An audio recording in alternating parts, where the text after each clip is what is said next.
But what I wanted to talk about tonight was primarily my journalistic work in the Gaza Strip during the war on Gaza last summer, and I wanted to talk about the post-war situation. This is what my forthcoming book, The 51-Day War, is going to be about.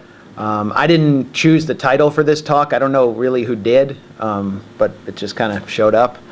It was a main UK thing. We didn't choose it either. Yeah, so it just kind of like came with the package, I guess. I mean, I am an alumni of Birthright Israel. I went on a free trip for American Jews and diaspora Jews ages 18 through 26. And just since it's on the title, I'll just tell you what it is, because I don't even know if you know what it is. But the trip mainly aims to build a lifelong connection between Jews in the diaspora and the state of Israel. And it kind of worked on me, but just not in the way they wanted, because I was wondering where all the Palestinians were. And I decided to meet some at some point. I decided to investigate. I decided to be curious. As a Jew, I've always been taught to question. I've been told that that's part of our culture and our tradition. And that's what I did, questioning the political project of Zionism and how it's attempted to keep Jews around the world in a kind of captivity, a mental captivity, and how it's kept Palestinians in a physical captivity. I came to the conclusion at some point that Zionism was a prison for Jewish minds and Palestinian bodies, and I think there's nothing anti-Semitic about saying that. However, I have been identified by some right-wing hate groups, and some who claim to represent, who falsely claim to represent, and dangerously claim to represent all Jews as an anti-Semite. I'd always believed that an anti-Semite was someone who hates Jews, but now I find that it's someone who a few Jews hate. There's clearly no Jewish consensus on what the state of Israel should be. There's no Jewish consensus on Zionism. But these figures claim to act in the name of all Jews, and it's incredibly dangerous. I mean, if anti-Zionism equals anti-Semitism, as they claim, and they're trying to get the EU and other governments to accept this definition, this dangerous definition, if anti-Zionism is anti-Semitism, then Zionism is Judaism. Who else says that? Anti-Semites. Because it's anti-Semites, real anti-Semites, and they exist, who seek to implicate all of the Jews in the world in Israel's crimes against Palestinians. It's anti-Semites who claim, contrary to the central underpinning idea of the BDS movement, who claim that the source of the crisis in Israel-Palestine is Judaism, is the Jewish religion and Jewish people, and not colonialism. We believe here, those of us who are, support BDS, who support Palestine solidarity, that the problem is colonialism, and that if Chinese people had come to enact a project of colonialism in historic Palestine, Palestinians would have resisted them as well, and they would have adopted potentially xenophobic attitudes, because the people who were colonizing them, dispossessing them, removing them from their homes, were claiming to act on behalf of all Chinese people. I mean, that's not happening, but that's what would have happened. That's what happens in any case where you witness settler colonialism. It's my understanding that Native Americans who live on reservations aren't particularly fond of the white man. But we don't run international campaigns to demonize them as anti-white. It's kind of understood. So this is the situation. It's more dangerous than we think it is, because anti-Semitism exists. One danger of this kind of demagogic exploitation of the anti-Semite label, attacking people like me as anti-Semites because of my opinion on the political project of Zionism, is that actual anti-Semites can start to wear this label as a badge of honor and claim persecution, because those who are exploiting it have negated it and sapped it of all meaning. And we do see that happening. We do see anti-Semites who've been rejected by the Palestine Solidarity Movement, like Gilad Atzmon, wear this as a badge of honor, as they incite against Jews. That's the danger. I don't think that the hardcore Zionists really care that they're putting Jewish life in danger in the diaspora. They don't care that they're destabilizing Jewish life. One of their nightmares, one of their biggest fears is the absence of anti-Semitism. Because without anti-Semitism in the West, there is no political justification for the Zionist project, which is supposed to exist as a sanctuary from anti-Semitism. So in so many ways, they're acting in a de facto coalition with anti-Semites. Netanyahu, Benjamin Netanyahu, the Prime Minister of Israel, has shown up in Europe repeatedly in the last few months. He shows up every time there is a terrorist attack on Jewish targets in Europe. First, after the kosher supermarket and the Charlie Hebdo attack in Paris, then after the attack on a Jewish target in Copenhagen. And what does Netanyahu do? He doesn't call for people of these cities to mobilize together and show solidarity with Jews, to unite against all forms of racism. He calls for all Jews to leave Europe. He calls for a Judenrein Europe, just as anti-Semites do. He says, come to Israel, it's your only home. Come to this wonderful place where I'm telling Israeli citizens that we're on the verge of being conquered by ISIS and on the verge of a nuclear holocaust at the hands of Iran. Come take safety here and leave Europe. He's insulting the Danish legacy of protecting its Jewish population against anti-Semitism and fascism. And he's insulting the French Republic when he comes there and tells all of the French Jews to leave. But this is the essence of Zionism. Zionism has always, ever since the days of Herzl, since its inception, aimed to clear Europe of Jews, aimed to clear the West of Jews and settle them all in Palestine as it ethnically cleansed indigenous Palestinians. Luckily, we see Jewish communities around the world rejecting this. We saw the chief rabbi of Denmark reject Netanyahu and say, we're perfectly happy right here and we'll resist racism in our own communities. And we saw a French synagogue answer Netanyahu's call to leave with the French national anthem. And this is a very right-wing pro-Zionist community that made that impressive gesture in the face of Netanyahu. We see Netanyahu gallivanting around the world, acting as if he's the caliph of the Jewish state in Israel and the Levant, or Jaisil, just as Baghdadi has proclaimed himself the caliph of the Islamic State in Iraq and the Levant, or ISIL. And both of these figures, both of these dangerous demagogues, seek to corral all of us into a clash of civilizations.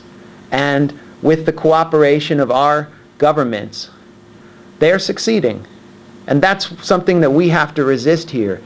You can't fight anti-Semitism unless you challenge the underpinning logic of Jaisil, or an ethnically exclusive Jewish state that claims to speak on behalf of all Jews and does so falsely.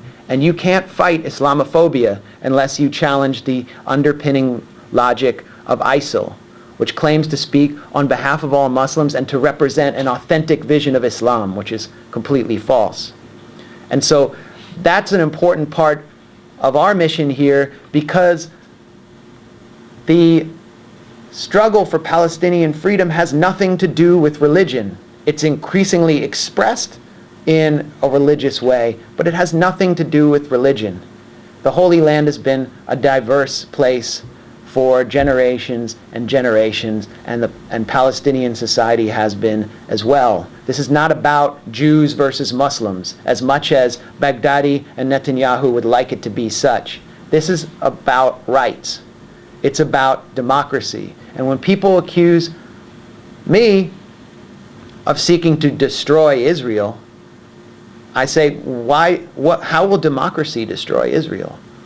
All I'm seeking to destroy is apartheid. And I think that will renew Israel, and it will actually make life better for Jewish Israelis who are currently living in a hermetically sealed dystopian Spartan state that is the most militarized country in the world.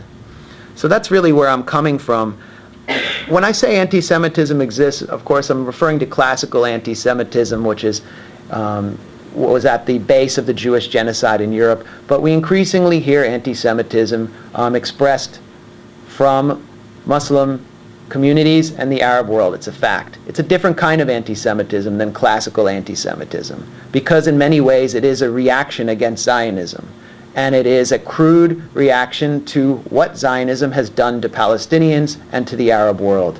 There's no justification for it, but this is just a fact. The Gaza Strip is a place where most people have not had a chance to meet Jews, ever. Anyone under 50 has had a difficult time meeting Jews who didn't approach them with the symbol of my religion on their uniform or on their tanks, didn't approach them in a hostile way, who didn't vandalize their homes, who didn't kill them, who didn't bomb them. There's no understanding of a difference between Zionists and Jews, so Israelis are simply referred to by most people in the Gaza Strip and throughout Palestine as Yahud, through no fault of Palestinians. They've had no alternative. They've had no other way of understanding Jews. I was in the Gaza Strip this summer. I arrived during an extended ceasefire on August 14th. The first thing I did when I went there was I went to Shujaiya, and I'm going to talk more about what happened in the Gaza Strip and why after I show you a trailer from a forthcoming documentary that I'll be releasing this year about the war and its aftermath. But just one thing I want to tell you about arriving to Shujaiya, which is a neighborhood east of Gaza City that was literally wiped off the map by 11 Israeli artillery divisions, by F-16s, by drones, by tank battalions. Close to 200 people were killed. Thousands of structures were destroyed. You can't go there and find a single intact home.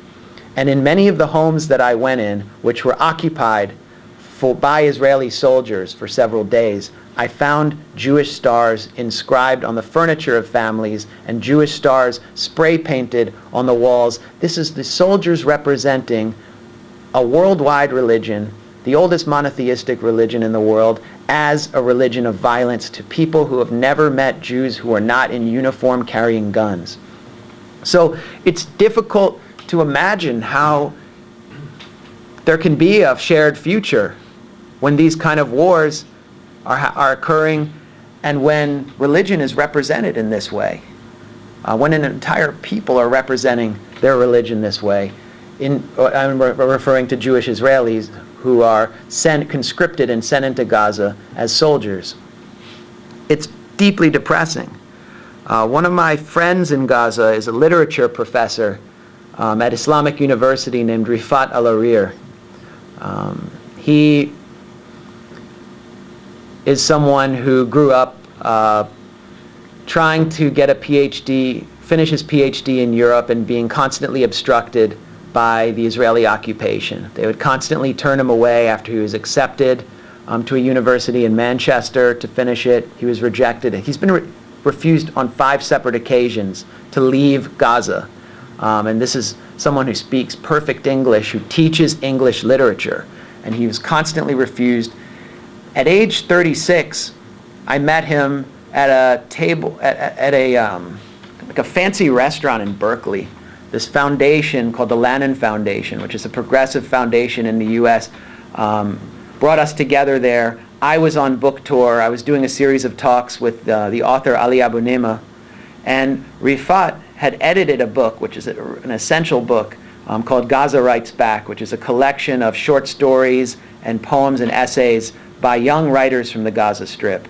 And he was on tour with 2 of those writers. One had not been allowed to leave Gaza, Sarah Ali, and so she, they had an empty chair represent her. And we had been brought together at this table, and we'd always interacted on Twitter and followed each other's work, but we'd been separated by the siege of Gaza, and here we are able to talk. And Rifat tells me that on this trip to the U.S., it's the first time he's been able to meet Jews. He's the first time he's ever seen Jews defend the rights of Palestinians. He lived in their homes, and he got to see a totally different side. All along, he had been in the Gaza Strip teaching his students about Jews and attempting to inculcate them out of the anti-Semitic attitudes that the occupation and apartheid had cultivated. he taught them The Merchant of Venice, which is Shakespeare's famous play about an Italian Jew and he represents Shylock, the Jew, as a very avaricious character in an orientalized fashion. Rifat encouraged his students to see Shylock as someone who was doing the best he could against an apartheid-like regime in medieval Europe. And then towards the end of the class, he asked his students, who do you identify with more?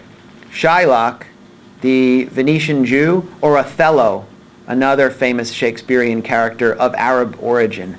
And all of his students, they're all female students, to a woman, declared that they identified viscerally with Shylock and his struggle. And one of them even rewrote Shylock's famous cri de coeur, his famous soliloquy at the end of The Merchant of Venice, "Do I not bleed like you?" From a Palestinian perspective. He said it was the proudest day of his career as a teacher. This was, after we had met. He had gone back to the Gaza Strip. He had gone back to the Gaza Strip to teach, and then he took a brief trip to Malaysia during the summer when the war began. On August 2nd, during the 51-day war in the Gaza Strip, Rifat's office was bombed by Israeli warplanes, and those papers he had saved, those essays about the Merchant of Venice, went up in flames. His classroom was bombed. His home was bombed. His brother-in-law, who was his best friend, was killed. His cousins in Shujaia were massacred execution style. I met them by chance. They were found bound in their yard, riddled with bullets. And his brother-in-law's son was left in deep despair, declaring, "I hate Dad, he left us."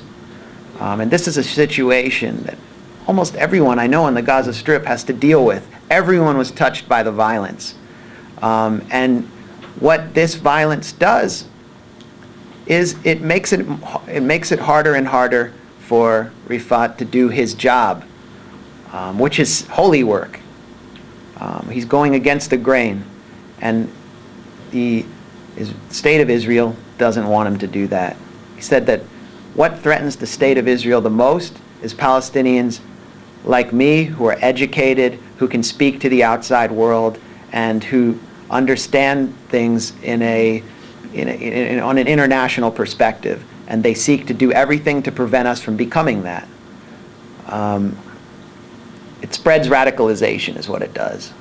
Another friend of mine, Mohammed Omer, who is, I think, one of the best journalists in the world, definitely one of the best journalists working from within the Gaza Strip, was recently kidnapped by thugs identifying themselves as ISIS.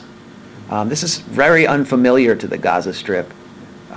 This is not familiar to the Palestinian situation, and ISIS has declared Hamas an enemy. Hamas has fought these kinds of figures in the street and completely crushed them in 2009. So for them to return during a period of such instability is troubling. But this exposes the hypocrisy of the West's governments as it seeks to combat ISIS, because it can bomb targets in Iraq all it wants, but it can't do anything to challenge radicalization until it starts challenging the tyranny that prevails throughout the Middle East. The people in Gaza for 51 days this summer were put in a cage and burned alive before the world's eyes. And the West, the UK, your government, and my government gave Israel the weapons for them to do so, for the state of Israel to do so. Until that situation ends, we're going to see despair and radicalization continue to spread throughout the Middle East. And everyone who is supporting Israel has some complicity in it. You have to see what you're doing in the BDS movement as part of something that is much larger than simply Palestine. It is a civilizational cause, and Israel is not uniquely evil. Israel, let's not exceptionalize Israel. Israel is simply the West's most severe image of itself and what the West can be if we don't intervene. So we need to look at it in a broader context. I want to show you a trailer now. It's about 4.5 minutes long from a film that my colleague Dan Cohen and I are working on. I was just in Arizona with Dan. Dan's from Phoenix, Arizona. He also went on the Birthright Israel trip, and it had a similar effect on him as it had with me. He pretty much quit his job. He was a semi-professional mountain climber who was doing rope line construction. He would hang over tall buildings with ropes and do construction. He quit his job and decided to move to Palestine and do journalism last year. And we wound up in the Gaza Strip together, working and filming. And we met in Arizona last month to start editing this documentary. And what we aim to do with this documentary is present the most vivid portrayal to date of atrocities in the Gaza Strip committed by the Israeli army during the war, and to show the emergency situation after the war. And I have to warn you, going into this, that what we witnessed, and what I think many Palestinians in the Gaza Strip witnessed this summer, and what they continue to witness, is a horror film playing out in real life. So that is really what we're going to do with this documentary, is show you the horror film. There are some extreme images, and if you're troubled by that, you should close your eyes or leave the room. But this is your trigger warning. Unfortunately, no one in the Gaza Strip gets a trigger warning, and they have to live with this. So with that, we can push play.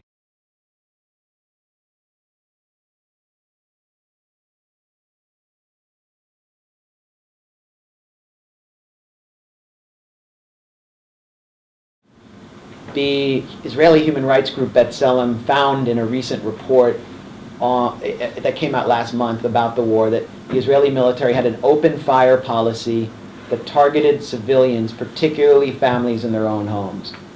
The Associated Press just released an exhaustive investigation into civilian casualties in the Gaza Strip and found that over 800 people were killed in their own homes by precision Israeli airstrikes and artillery strikes.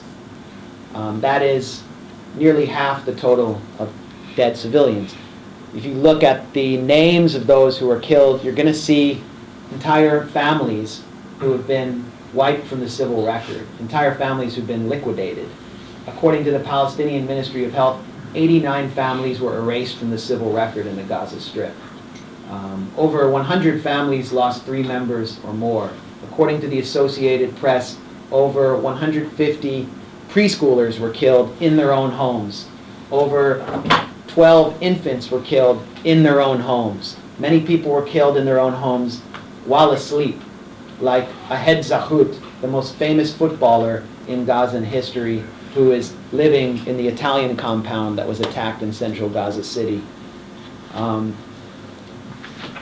So there are clear policies here. Nobody knows who gave the order to attack civilian homes. Sorry, what do you want? Should I do that? Nobody knows which Israeli general gave the order, or which Israeli commander gave the order. We have details, though, and we do know that the person who was just appointed Israeli Army Chief of Staff, Gadi Eisenkot, is the person who helped devise the overall strategic framework for deliberately targeting the civilian population in the Gaza Strip.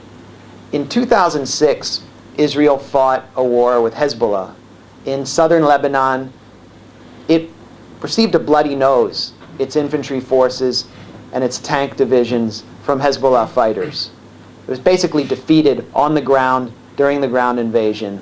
The Israeli military is an ossified Goliath that cannot handle head-to-head engagements with a sophisticated, well-armed guerrilla force. And so what it did was it pulled back, relied entirely on air power, and destroyed the Dahia quarter of Beirut, which is a mostly Shia area that is the home to Hezbollah's political offices and much of its political base in Beirut.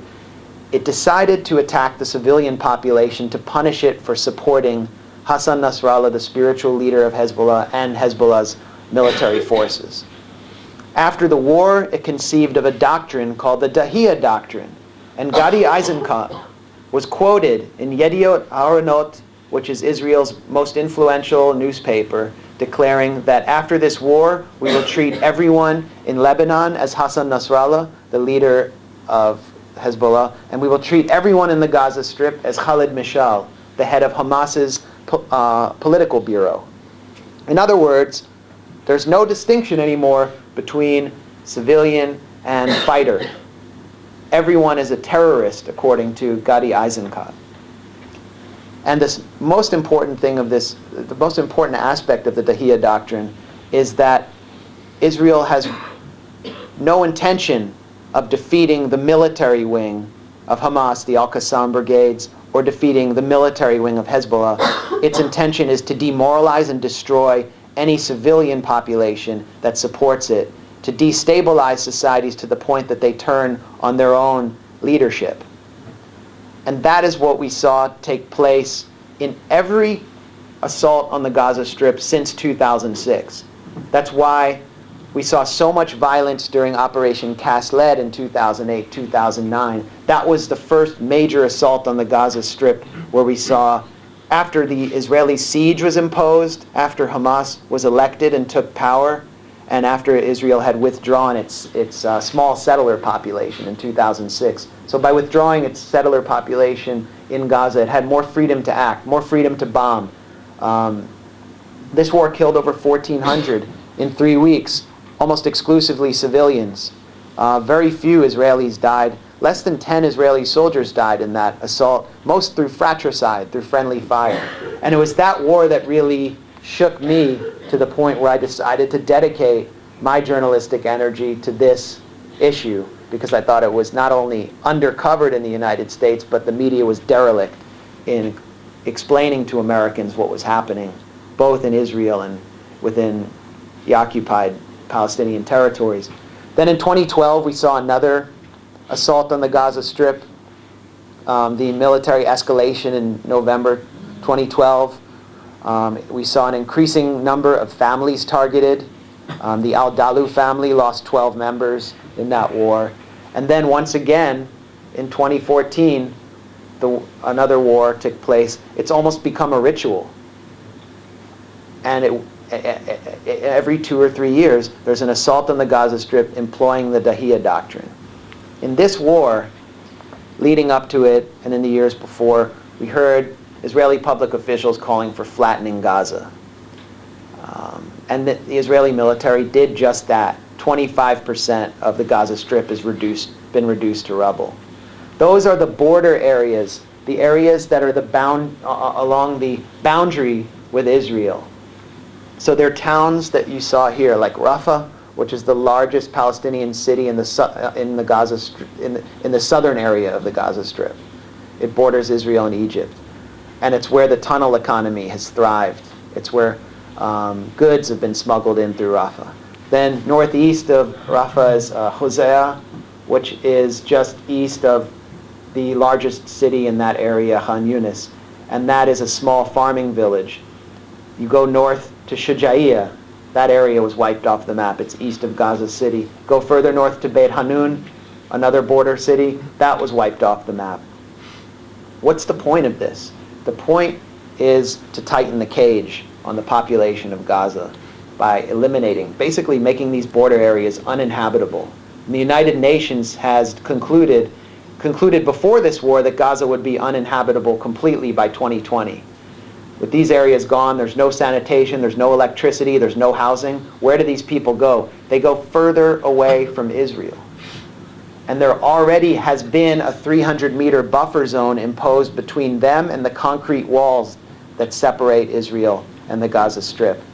Anyone who enters that buffer zone can be shot, not only by soldiers, but by remote-controlled machine guns, which are placed on sentry towers lining those walls, which are manned by mostly female soldiers in the Negev desert, far away, who use cameras to determine if anyone's in the buffer zone, and then they simply push a button to eliminate them. It's a brave army of button pushers.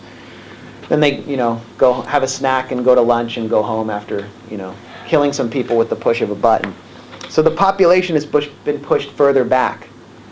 The population squeezed into a tighter and tighter cage, and desperation is rising.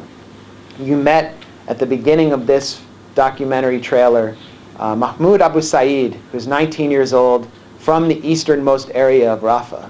And during a limited Israeli military incursion on July 26th, in the second week of the war, during the ground invasion, Israeli soldiers summoned Abu Said's family from their home during an iftar dinner, asked if any member of the family spoke Hebrew.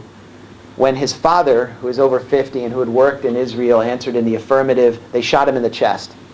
I heard stories like this in many of the border towns, of men shot when they declared that they were capable of speaking Hebrew. My only theory is that the soldiers did not want their orders to be understood or recorded.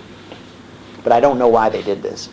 And I mean, I was hearing this from people who didn't know each other across the Gaza Strip, so something was happening there. The rest of the family was sent marching to the center of Rafah, sent marching away. His father survived, by the way. And the soldiers took Mahmoud Abu Said, they took him back into his home. And they stripped him, wrapped him in a carpet, left him in a room with a muzzled dog, then took him out and stood him by the window as they sniped his neighbors and killed his neighbors. His neighbor, Salah Israbi, who was 22 years old, was killed by a sniper. Salah Israbi was a taxi driver with no connection to any armed resistance faction. Salah Israbi was actually trying to rescue his neighbor who had been mortally wounded from the street. Across the street from Mahmoud's home, I met Suleiman Israbi, the father of Salah. And Suleiman told me, every time I try to start a business, the Israelis destroy it. Every time I build a home, they bomb it. And every time I have a son, they kill him. How can I have a life? He was standing in front of his destroyed home, standing next to Salah's car, which had been bombed in a separate strike by a drone missile, which Salah used as his business. And he had been left with nothing and was living in a UN shelter in squalid conditions. 100,000 people like him are homeless. But worse than dying, surviving the war, is to continue with your family lineage destroyed, with your future gone, and with no idea of where you're going to live next or where you're going to go. Some people I spoke to who had survived these attacks described themselves as the walking dead. We moved from there to Hosea, which is the site of the worst carnage of the war. When the Israeli soldiers invaded this town, the population had not evacuated and wasn't aware that their town was about to be occupied. The Israeli military imposed a closed military zone on this town, which means that no one's allowed to leave and no one's allowed to enter. It's just controlled by the military. 7,000 people were trapped with Israeli soldiers honeycombed in their little farming town. And when they tried to escape, they encountered an entire tank division at the town's gates, which fired on them and pushed them back into the town. So for 10 days they were trapped in Hosea. The International Red Cross couldn't get in because the International Red Cross coordinates with the Israeli military, which refused to allow them in. And I assume they were afraid their ambulances would be targeted. So when you go to Hosea, you find people who had to live through this hell in house after house after house, and most of the houses are destroyed. But one person I met there, Hani Najjar, who you saw appear briefly, was a nurse in Khan Yunis, the city to the west of Hosea, and he had men in his bathroom. They were When I met Hani Najjar, I met other members of his family who told me that several members of their family were in Israeli prisons. They had been abducted during the 10-day siege and taken to Israeli prisons for interrogation, despite having no connection to any armed faction. And so when I was there, several members of his family were missing. His brother's house had been completely, basically melted, and the interior was seared. There was nothing inside but messages that his sister-in-law, Aman al-Najjar, wrote in the wall, inscribed on the charred walls. One message was, "My small heart can't afford any more." She wrote it in her best English, crying out to the outside world for someone to intercede, to interfere, to stop the war, which would continue for several more weeks after I met this family. Finally, we saw a scene filmed from my friend's balcony. His name is Jihad Saftawi. He's a 24-year-old journalist and researcher from Gaza City who lives in the Zafar 1 tower, and he operated an online live stream during the war of what he was seeing from his balcony. Now, he's in central Gaza City, in a very middle-class area that's heavily populated with people who are generally connected to Fatah, which is the faction that controls the Palestinian Authority, that coordinates security with Israel, which the Israeli government would like to, hang out into Al-Basha Tower, which is the oldest office tower in Gaza City. And it houses exclusively offices belonging to the media of the Gaza Strip, including the office that Bloomberg News used when it sent its correspondence into Gaza. Jihad's father-in-law, Saud Abu Ramadan, was the stringer for Bloomberg News, whose office was destroyed in this airstrike. All the journalists were sent out into the street. They had gone from covering the war to becoming part of the war, and they watched Basha Tower brought down to the ground with 5 Israeli missiles fired by an F-16. Along with all the offices of the media that were destroyed in the Gaza Strip in a precision airstrike, 16 journalists were killed. There were no parades or displays of solidarity or Je suis Gaza when this happened. I heard nothing from the international journalistic community about this, especially in the United States. Bloomberg News seemed to be silent about having the office that it used in Gaza be destroyed. A photographer who was working for the New York Times during the war, Wissam Nasser, his car was bombed by the Israeli military. The New York Times never reported this. It's clear that the journalists of Gaza are just targeted in the Gaza Strip. The world said nothing. During those few days after a ceasefire was basically a done deal, Israel also brought down a 4-story shopping mall in Rafah, destroying 40 stores. Who bombs shopping malls? Who do we hear about bombing shopping malls? Israel destroyed the Italian compound, a 16-story residential tower in central Gaza City that was home to, again, the elite of the Gaza Strip, people with no connection to any armed faction. And at the ground floor of the Italian compound, it destroyed 16 cafes and restaurants. Who do we hear about bombing cafes and restaurants all the time? We hear about terrorists bombing malls. We hear about terrorists bringing towers down. We hear about terrorists bombing cafes and restaurants. And that's exactly who was responsible for bombing these towers in the center of Gaza City and bombing this mall in Rafah. Just because you represent a state, wear a uniform, and have a flag doesn't mean you can't be a terrorist. Let's do away with the immoral exceptionalism around terrorism and understand that this was terrorism, state-supported terrorism that we backed with our tax dollars, and that we don't want to be complicit in. Why did Israel do this? Why did they attack this population? Because they wanted to set the stage for the war after the war. They wanted to attack the population that was least sympathetic to Hamas, least sympathetic to Islamic Jihad, in order to fan the flames of division within the Gaza Strip and hopefully provoke a kind of internal uprising against Hamas and Islamic Jihad and just the idea of armed resistance and resisting Israel. Of course, they've completely failed. The support for resistance in the Gaza Strip is at a consensus level. It's a red line that no one I know in the Gaza Strip is willing to cross. While there's massive criticism of Hamas, it has nothing to do with Israel's reasons for opposing this group. But this was the logic behind attacking the civilian population. We have to recognize it's not an accident. There is a clear logic behind it. There are policies behind it. There's a military overriding strategic doctrine behind it. And it's not exposed. It's not sufficiently exposed. Just briefly, the post-war period has seen the worst despair in the Gaza Strip in history, according to those who I talked to inside Gaza. As I said before, the war did $8 billion of damage to civilian infrastructure in the Gaza Strip.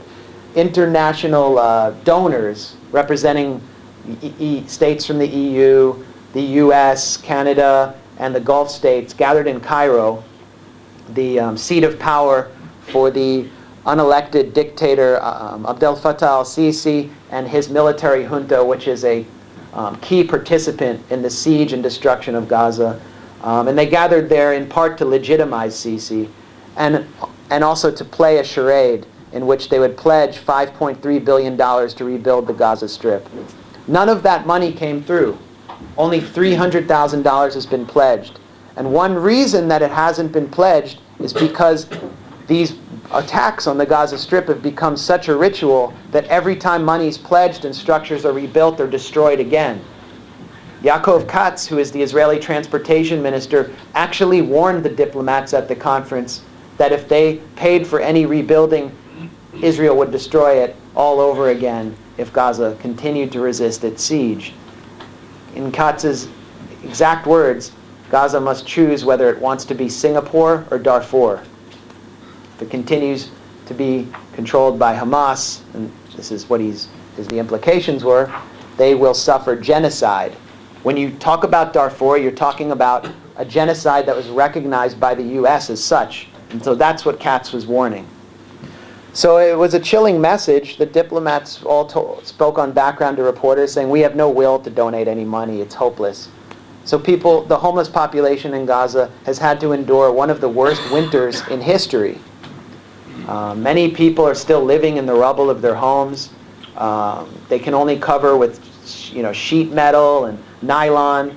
My colleague Dan Cohen has returned to Gaza in December and January, and he found the Al-Kasi family in Shujaiya, this area that was completely destroyed, living in the rubble of their home, covering with nylon and sheet metal, and huddled with blankets. Every night they would light a fire and huddle around it with their blankets, and that was what they were left to do while it was raining and flooding outside, even on occasion snowing, and at night it would the weather would go into a deep freeze.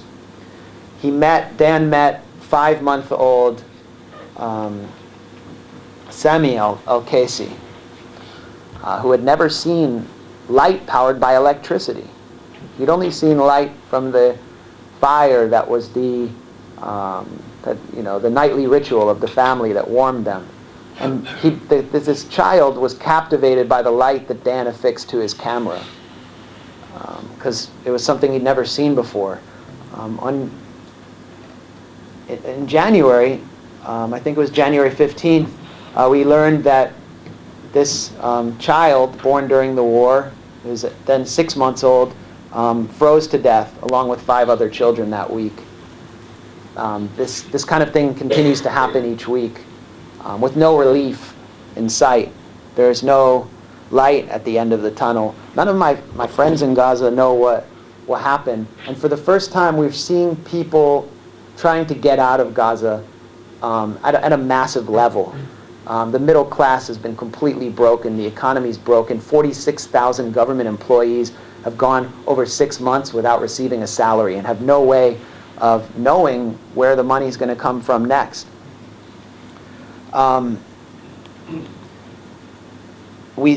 In September, 500 people drowned off the island of Malta. 400 of them had attempted to escape from the Gaza Strip through tunnels, hired a smuggler in Alexandria, Egypt, and paid the smuggler to take them on a boat. A rival smuggler rammed the boat, and they perished in the Mediterranean against the iron walls of Fortress Europe, which is helping to reinforce the iron walls that keep Palestine in a cage.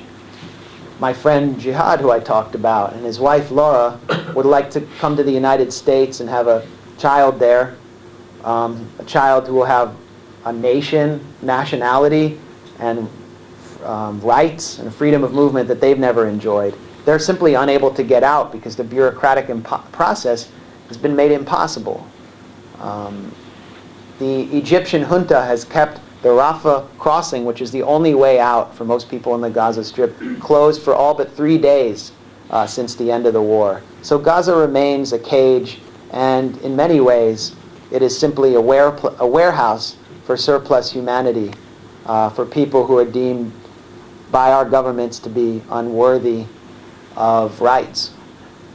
I will close with a poem that Rifat, my friend, the literature professor at Islamic University, taught his class. And it's a poem by the most famous Jewish Israeli poet, one of the most famous poets in Israel. But it's a poem that resonated easily with his students. It's called God Has Pity on Kindergarten Children. God has pity on kindergarten children. He pities school children less. But adults he pities not at all. He abandons them, and sometimes they have to crawl on all fours in the scorching sand to reach the dressing station, streaming with blood. But perhaps he'll have pity on those who love truly and take care of them and shade them like a tree over the sleeper on the public bench. Perhaps even we will spend on them our last pennies of kindness inherited from mother, so that their own happiness will protect us now and on other days. Thanks for listening to me, and now we can do questions.